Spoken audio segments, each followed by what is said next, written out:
ওদিন তো হুঁশ ছিল না। আমি ঘুমের মধ্যে যে কেমনে কখন আপনার বিছানায় চলে এসে আমার মনে নেই। তুমি চাইলেই কিন্তু আসতে পারো, সমস্যা নেই।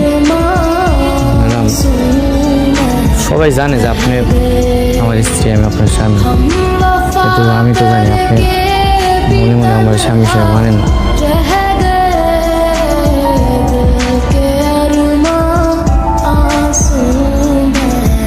ঠিক আছে ম্যাডাম, সমস্যা নেই। আমার এই ঠান্ডা জ্বর তো ঠিক হয়ে যাবো, আপনি শুয়ে পড়েন, আমি নিজেই ঠিক আছি।